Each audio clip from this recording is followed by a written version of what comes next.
Harvey Pratt. And David Paulides is, I'm sure I'm pronouncing that wrong, by the way, but we'll find out in just a second. Two men who have been tracking Bigfoot, doing the forensic work and the investigative work, as they are both investigators in their own right with a law enforcement background. And this is obviously one of America's most wanted. We'll talk about that next on Coast to Coast. This is Ian Punnett. Well, Harvey Pratt and David, and I'm going to say this, Paulides. David, is that better? Paulides? That's fine, Ian. All right. No, I want to get it exactly right. Paulides. Okay, it is Paulides. Okay. Our two people who share a similar background I mentioned earlier both have a history of law enforcement. Dave received his undergraduate and graduate degrees from the University of San Francisco, spent about 20 years in law enforcement and working in the technology sector before being a founding member of the North American Bigfoot Search. And Harvey Pratt is a Cheyenne and Arapaho tribal member, as well as an artist of the highest order. He has worked as a sketch artist, both for local police departments and for the Oklahoma State Bureau of Investigations as a narcotics investigator, retiring in 1992 as an assistant director. His expertise in witness description drawing, skull reconstruction, skull tracing, age progression, soft tissue postmortem drawing, and restoration of photographs and videos led him to be involved in many high-profile cases like the Green River Killer, the BTK Killer, the World Trade Center 1993 bombing, and the Oklahoma City bombing at the Alfred P. Murrah Federal Building, among others. I know there's many more, and more details I can read about both of you. But you heard your friend Kathy Strain on a few minutes ago, gentlemen? Yes. Okay. Anything you wanted to add to that as she was talking about the Native American traditions as they're reflected through, from her perspective as an anthropologist? Well, as Dave, I'll talk about one thing that she hit on initially that is key to the road that we followed, and that was that the natives didn't call Bigfoot hairy animal or two-footed bear. They called it hairy man. And I think that's a cornerstone to moving forward on the research on this. And when we decided to go down the path of looking and starting in Hoopa, California, it's a Native American reservation, we heard the same stories. They considered it a brother, just like Kathy said. They considered it part of another tribe. And that hairy man identity that stuck throughout the North American tribal regions was consistent. And that theme kind of continued to carry forward with us through Harvey's drawings and through our research, that it had this human connotation to it. Harvey, you have a thought on that before I can throw another question at you guys? Well, I liked what Kathy said, and Dave's absolutely right. And the drawings that I had done were really, when I first started, I had no idea what I was going to be doing. I just wasn't sure, and so it was kind of a surprise, and that we were able to draw different features. They were not all the same. Well, I want to explore that in regard to your forensic work that we've linked up on our webpage at coasttocoastam.com. But let me ask you both, and however you, Dave, or Harvey want to answer this question. Kathy put on the table a kind of sexual stigma about associating with the whatever we're to call them, our hairy brothers, Bigfoot, however the Native Americans thought of them, and that was the taboo subject you weren't supposed to talk about, was intermingling. And I think in a way it speaks to that if that sounds like shame-based thinking. And if it had just been another tribe, or if it were an equal, I don't understand what the shame would be. But if it's something of which you're never supposed to speak, I wonder what that tells us about what their true feelings were about the equality of the Native Americans and the Bigfoot creatures that were living in the woods. Well, I can tell you that in our early research, one of the books we went to was a book called The American Indian Reminiscence of a Yurok Woman. And it was written by a woman named Lucy in the early 1900s, and she was a Yurok woman living on the Klamath River right near the Oregon border. And in this book, she talked about the lifestyle of the Yurok. She was well educated. She wrote a very good book. And one chapter in that book talked about what was called the Indian Devil. And in certain parts of the western U.S., Bigfoot is called an Indian Devil in the early 1900s. And it talked about that interaction between the natives and the Bigfoot and how that moved forward. And she talked about how in the middle of the night they would come. Sometimes they would take food. Sometimes they would take a woman. When the warriors were gone during the daytime hours and the women were on the river, the Bigfoot sometimes would come in and kidnap a woman. Sometimes they would never see him again. Other times they would. Sometimes they would cannibalize her. Sometimes they would take it as a mate. And that theme from the 1900s was something that we weren't looking for, something that we found. And in our research in Northern California and talking to the people that lived on the river that were natives and just asking them to tell us about their background and their history, other stories about abductions, females taking males, males taking females, it didn't matter, but it occurred, and some of the stories were as late as maybe 30 or 40 years ago. 30 or 40 years ago? Correct. With whom? Well, as an example, I was up in an area along the Klamath, and there was a house, a very old one that sat along the river, and it had these stone stacks in front of the house, just a stack of stones. And some researchers believe that these stone stacks out in the middle of the wilderness were some type of trail reminder or some type of indicator that Bigfoot had put up. Well, I'd always wanted to stop there. I never did. Finally, one day I stopped, and a very elderly Native American woman came out. I engaged her in conversation, explained who I was.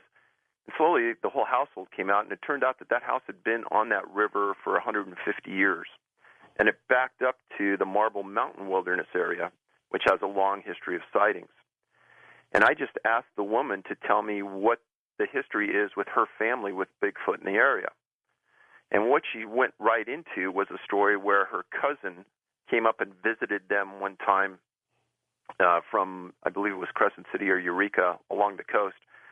The girl wasn't familiar with the outdoors, but she came to visit the house, and the girls decided to go across the river, and at that time there was another house across the river with another family and visit the family. The girl from the city went across the river in a boat with these girls. She said, hey, I'm going to go to the berry bush right near the house and pick some berries for the family. She went to the berry bush, and she disappeared for almost a month. And obviously unfamiliar with the area, this caused great consternation. Tribe brought in 100 warriors. They searched for a week. They never found her.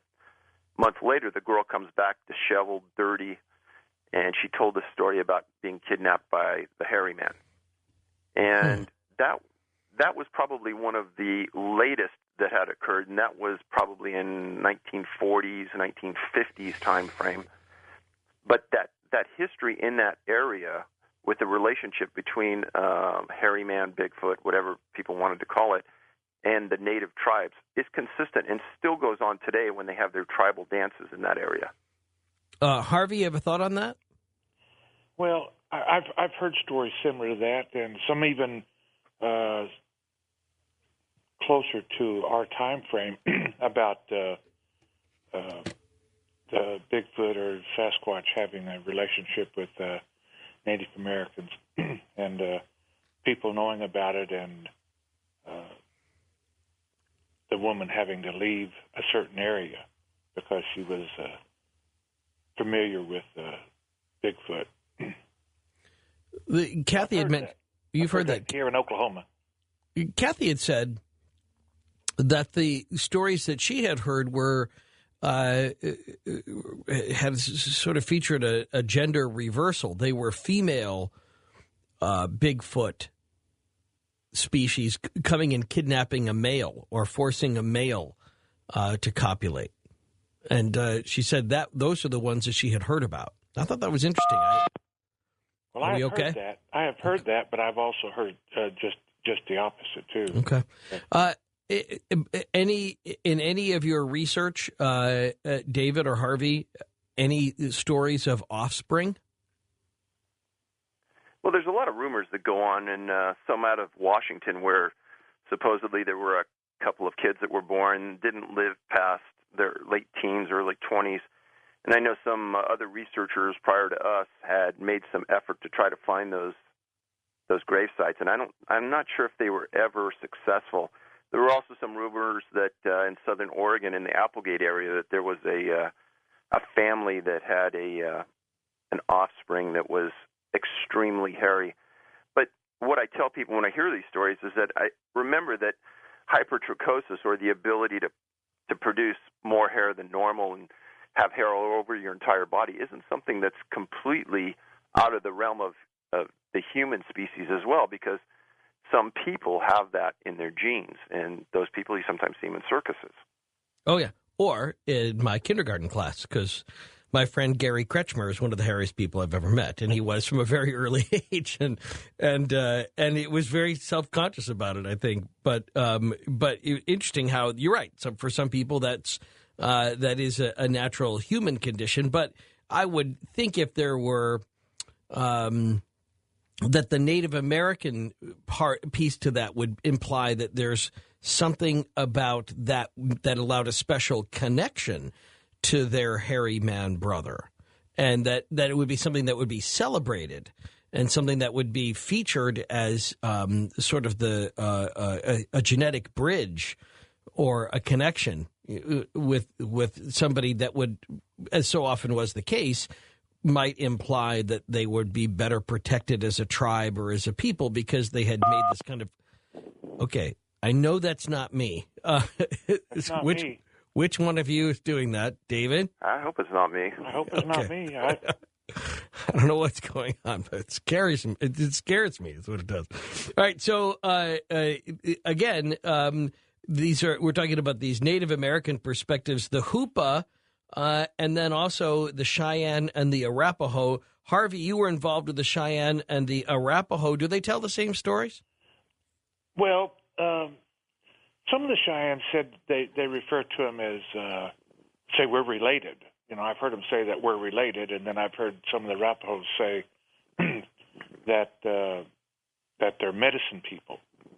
That the Arapahos say that they got their herbs and medicine from the Bigfoot, and I looked at some ledger art that was done in the 1870s by a Kiowa who originally came from up north and down into Oklahoma, and he said that the Bigfoot came down with them, their relationship. It came down with them, and the drawing that I saw depicted a Bigfoot, a hairy person with a smooth face, with a basket, with an Indian in the basket, and a tree growing out of the back of the Bigfoot.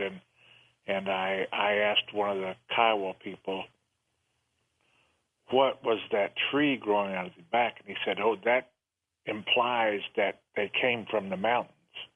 And in ledger art, if you were to identify someone, you would draw a little symbol of whatever, if their name was eagle, or they would make, or elk, they would draw a little elk or a little eagle above them, or put, so if he came from the mountains, they said he put a tree on him. So, that you see some history that goes back quite a ways besides the rock art, the pictographs in the mountains, So there's a culture that goes way back among the Indian people, almost from every tribe. Oklahoma has 39 tribes, and almost every one of them discuss or talk about some type of story or sighting or relationship with the Bigfoot in this area in Oklahoma. Right. David, thought on that? Well, part of the research we did at the front end was going into different libraries and things along the Pacific Northwest. We came across a series of articles written in 1924 that we had never seen before. And one of the title was Big Hairy Indians, Back of Ape Tail. And it's reprinted in the Tribal Bigfoot book that we have. And what a group of 3 Native American tribes, the Claylams, the Quinaults, and the Satsep, they held a press conference. And the reason being is that a sheriff was getting together a group of posse to go out and hunt these hairy things that they called them that supposedly threw rocks at some citizens that were hiking in the mountains. So this 3 Native American groups called a press conference to talk about it. And I'd like everybody to think back to the early 1900s and kind of the mindset that the public had with Native Americans.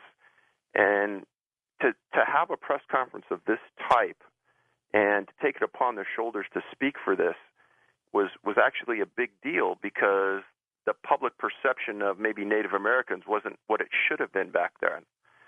And what they stated is that the deputies and the sheriff shouldn't go out and search these things and hunt them down and kill them, because they are a different tribe. They're people just like us. They're hairier than us. They look a little different than us. They have a language. They barter with us. We go out and we meet with them from time to time, but they're not animals.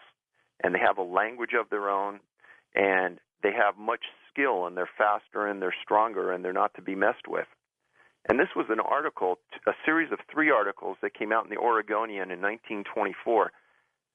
So the thing that shocked us about this is why we had never seen these before.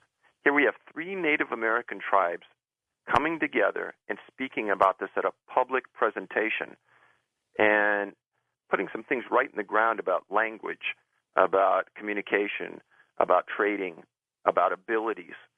And that really goes to what Kathy's saying about the relationship with the Native Americans, and maybe about their thinking ability and their intelligence as compared to everyday animals that you might see in the woods. Right, right. Looking at the drawings that we've linked up to at coasttocoastam.com for people to go and take a look at the forensic work of Harvey Pratt. And I have so many questions about that to get to coming up. But the first thing that jumps out at me is the coloring, and a kind of caramel coloring to the hairy body. Harvey, can you talk about that a little bit? I would have thought darker color would have been the consistent sort of dark-haired, more ape-like characteristics. Absolutely. See, that was my first impressions were that we were going to be drawing more ape-like. Everything was going to be almost the same, color-wise, texture, body, hair, length. I thought, well, it's just going to be the same without knowing any little particulars. But as we started drawing and interviewing the people, that's a series of questions that I ask. Is I do an oral interview first. I do an oral interview to kind of stimulate recall, and we ask questions about color, and if you're doing a forensic drawing with a witness and you ask a witness what color was the hair, and they say a brown, well, there's all kind of browns. There's all kind of browns, and so over the years we learned to try to be more specific, and that's what I tried to do when I asked someone about colors, and they would say, well, it was. The one man said it's almost like an autumn color. It's just reddish and browns and golds all mixed in, and then we did a blonde, 2 blonde that were 200 miles apart, and they were golden blonde, and then we did a white one, one that was white, I had no idea that was the situation, that we were going to see that kind of color. I did black, I did brown, light browns, blondes, white, and it was, to me, it was an eye opener, something that I didn't expect. But, well, let's hold on to that thought, because Harvey Pratt's background, both working as a forensic artist, but also to working with the reconstruction of facial features from decomposed bodies, from skulls. I want to see how that informed how he drew the Bigfoot images that we have linked up on our webpage at coasttocoastam.com. And then back to some more of the Native American stories that we didn't get with Kathy coming up next on Coast to Coast. This is Ian Punnett. Talking about Native American Bigfoot stories. In fact, we're going to open up the lines coming up at the top of the hour. I'd love to hear where you are with this particular subject, whether there's anything that you've experienced, or if you have a Native American tradition that's been passed down to you. Harvey Pratt has spent a lot of time with the Cheyenne and the Arapaho tribal nations, and David with the Hoopa, and we're talking about their various perceptions of the Bigfoot stories of Sasquatch, both as a rival and as a brother and as a potential mating partner, and then in some of these cases, even as recent, it was in the last 3 or 4 decades. But okay, so the forensic photographs, the forensic artwork that we've included at coasttocoastam.com, great looking. But what do we have? What muscular structure? Has Harvey ever had any bones from which to work like he would as a forensic artist working on humans? We'll talk about that next on Coast to Coast. This is Ian Punnett. David Paulides and Harvey Pratt, two former law enforcement-oriented people over the years who have turned their investigations toward Bigfoot. Harvey, I know that you had done a lot of forensic work with reconstructive images of missing people, skulls that were found, and trying to figure out who that person might have been, age progression, that kind of thing. What's the best physical evidence you have to work with for constructing an accurate forensic image of a Bigfoot? Well, let me explain a couple of things here. That when Dave contacted me and asked me to interview some people, he never told me the circumstances. You know, he left the room and let the witness came in and allowed me to just interview them and the circumstances, and he might have told me the witness's name or the victim. From that point on, I did my interview, and my interviews are done as a forensic artist rather than an illustrator, and so my drawings are done in the presence of my witness. When the witness leaves, I don't touch anything else. I don't change anything. I leave it just the way it is. And I do portraits, and they take a long time. But my drawings are done in about 2 hours. That includes an interview, and then the actual drawing, and then the coloring.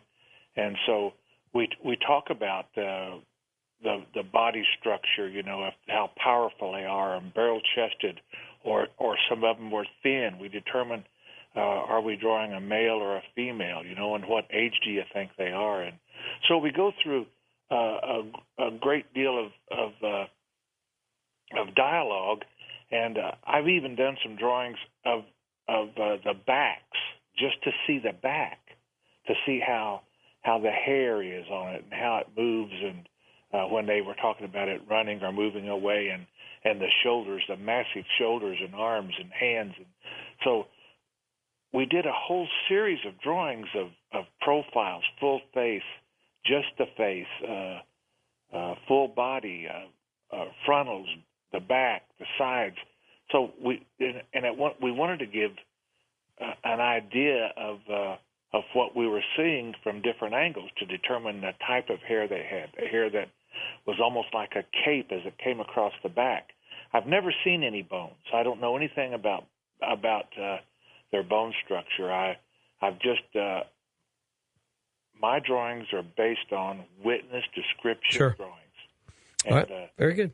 No, I like that, and I just wanted to make sure that I understood all of that. David, tell me, as a police investigator, formerly a police investigator, what is it that then what unique perspective did you have as somebody who was involved with police investigations that allowed you to that you think makes it special as you're investigating these Bigfoot sightings? What is it that you find yourself attuned to that others might not be? Well, I was very fortunate to work around other forensic artists similar to Harvey in Northern California. And Harvey's not going to say this, but I'll say this on his behalf, that he's drawn sketches with the aid of victim and witnesses of suspects in crime. and they're later apprehended. And it would look like the suspect was sitting in the room when Harvey drew the picture. That's how accurate this man is. Okay. And that's one of the reasons why we engaged him to do the work. I had an understanding after years of working with forensic artists at the level of Harvey that how valuable this is. And there's been sort of a cloud over the entire Bigfoot research area, and there are people who think it looks apish, and there's people who think it looks more human. Well, let's get to the bottom of that so we can understand what we're researching. And there's a story that emanated out of a Texas Bigfoot conference that Harvey and I were at, and Harvey had some of his artwork laying on a table, and an older teenager came into the room with his mom and was looking at the desk, and he looked at Harvey's art, and literally he yelled out loud, "Mom, come over here, this guy's got it right." Mm. And the way the story went is he was working with another group who used an artist, and this artist continually tried to draw a facial feature of an ape. And this kid said he sent the artwork back and forth through fax 5 times, and the person could not get it right. Harvey sits down in a room, finishes the drawing in 2 hours, draws exactly what the witness says, and we have yet to draw anything close to an ape. Hmm. Well, I love that. And so is that where it ends then? You're sort of the policeman's acumen? Absolutely not. We have 3 or 4 big projects going on right now. One of them that's gone on for 2 years is a DNA study of Bigfoot hair. It's a very complex issue. The morphology of the hair of a Bigfoot is different than anything else in the world. And we've had hair and fiber experts in law enforcement look at it and say it's nothing like a human, but it mimics other primate hair, but it's not like any other primate.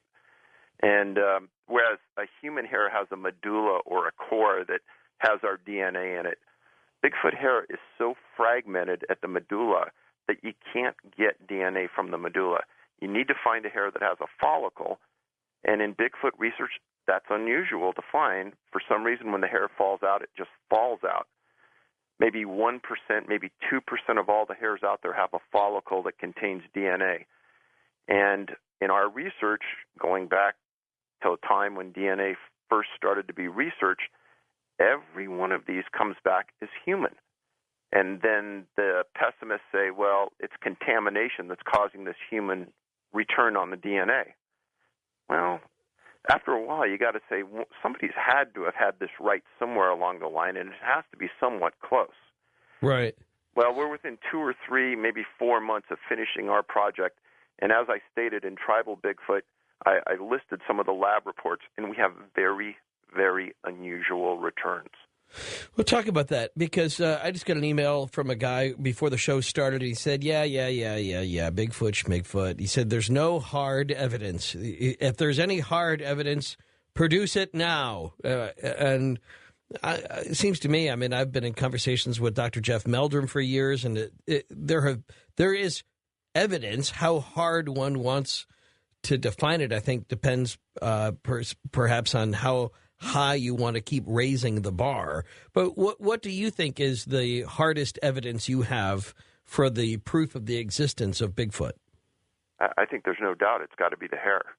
And the reason I say that is that we have multiple samples from multiple locations, and the hair has a consistency to it. And the hair and fiber analysts all say, hey, this is a hair. This isn't a synthetic hair. This isn't a man-made hair. This is a hair. It mimics primate hair, but it's like no other primate in the world. And there is some level of DNA in it, and we have had some returns. Now, as accurate as we are going to be, we're not going to go out with the first returns we have. We've gone over this time after time after time, 24 months now. We're being very, very cautious. But I will say without a doubt that DNA and the morphology of the hair that we've accumulated is an absolute best evidence. How soon before you think you have conclusive, peer-reviewed, university-level genetic proof that is undeniable even by the biggest skeptics? And there's one of the points. Rather than come out with those first results, which can't be duplicated, we're waiting so it can be duplicated. We are using people at the level you just explained. They're very cautious. They're very accurate. If people come back and second-guess the results, we're inviting people to come back at the time that we release this to look at it, look at the results. And there won't be any mistake in this. It's a very cumbersome, long-term process. It takes somebody who really has an interest in this to make it work, and luckily we found those people. Okay, and those people are? Well, we've said it in the past. I'm not going to say it again because what happens is that you have people calling in and saying, oh, yeah, we're from North America Bigfoot Search. We need some help on understanding these returns again. And at the time that we release it, obviously the lab, the PhDs, et cetera, that are all involved, they're going to come forward and they'll talk about it. But right now we're not going to say who they are. Okay, fair enough. Well, you don't mind me, a girl's got to try, I'd say. Yes. So you don't mind me asking. No. How has... I mean, the search that you have been going on, a well-funded search, there's been, I wouldn't say it, I don't want to get too much into the tit for tat for this, but I was curious as I was doing research for tonight's show. There's some people that are going back and forth, and they actually sound kind of jealous a little bit that you are so well-funded with the North American Bigfoot search. You continue to draw your funding for all of this scientific exploration from Silicon Valley? Yes. And this is privately funded in terms of, just the interest of some people who are well-funded themselves. Correct. Okay. Well, and there's nothing to be ashamed of with that. But there are, I think there's some other people out there that look at that and they go, well, do they really have what they say they are, or are they just doing this just to keep the money flowing? Well, as I've said it all along, I haven't really made any statements that we can't back up. In Tribal Bigfoot, I've listed two lab reports, and they're very unique. They haven't been replicated by anybody else, and if they have been, the people haven't stepped forward and said, yeah, we have these same returns. We utilized Harvey throughout the U.S. on multiple levels to understand if this is a consistent look across the U.S. It is. We've interviewed people throughout the U.S. on the behavioral issues, and you can read about a lot of that on the website.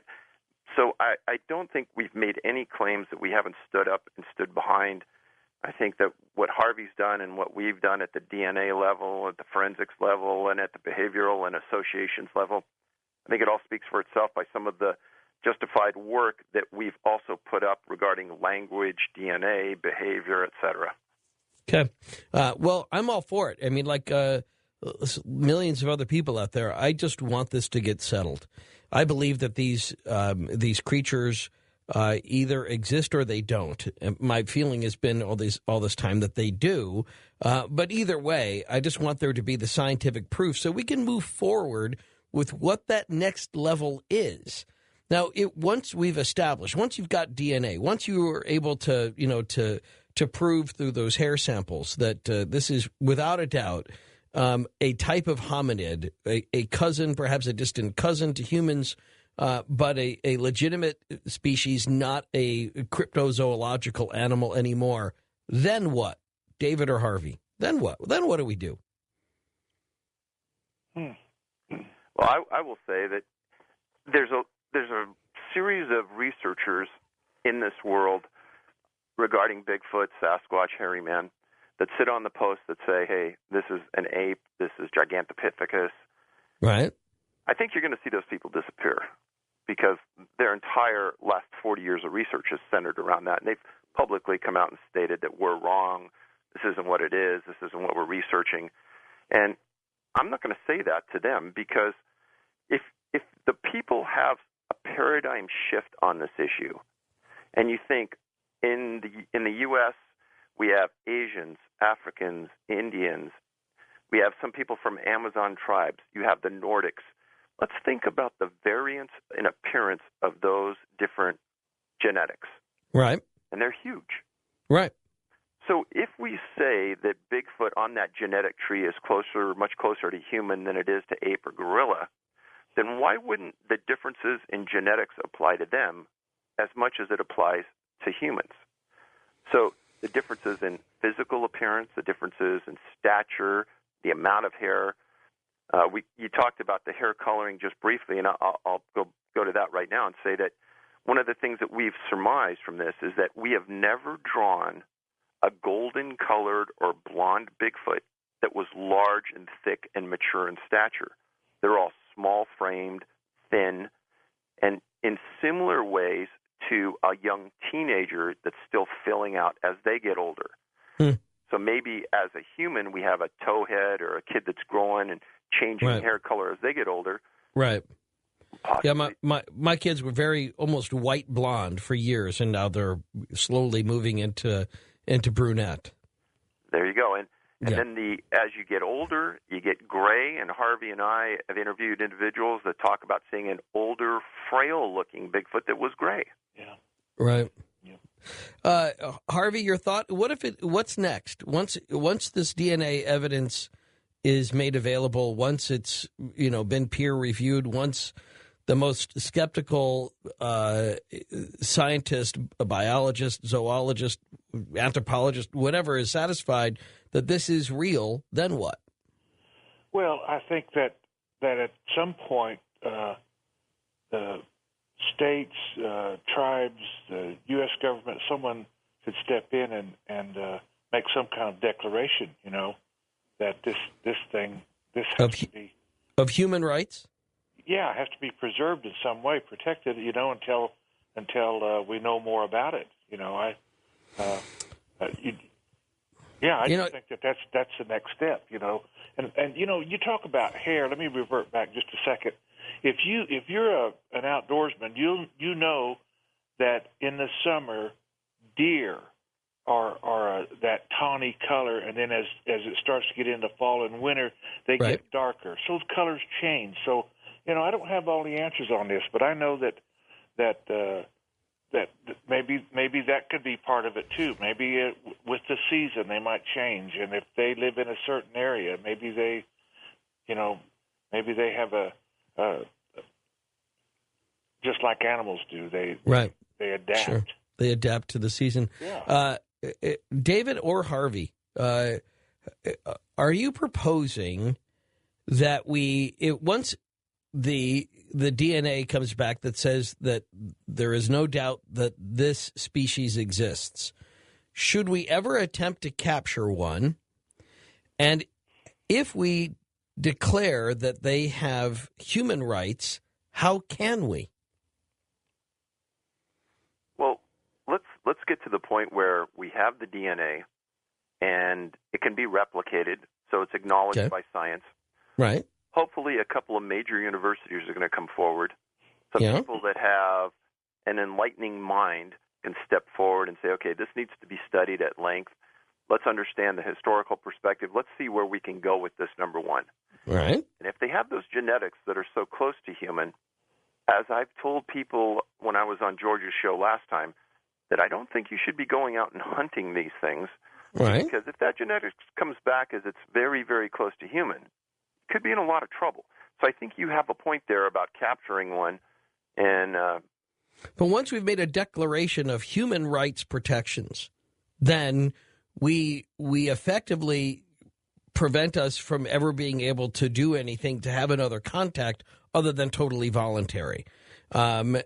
If we're talking about an animal, then you can still declare that to be, say, a protected species, and then you could still capture one theoretically without violating its human rights. I'm really throwing that out just to say this is where we stand, kind of at the crossroads of that evidence that you present. I've got a couple of the questions I want to get to, too, coming up next hour, but this is that opportunity where you can come in, and everybody's been very patient. They heard Kathy Strain talking about some of the Native American stories about Bigfoot, about hairy men, about Sasquatch.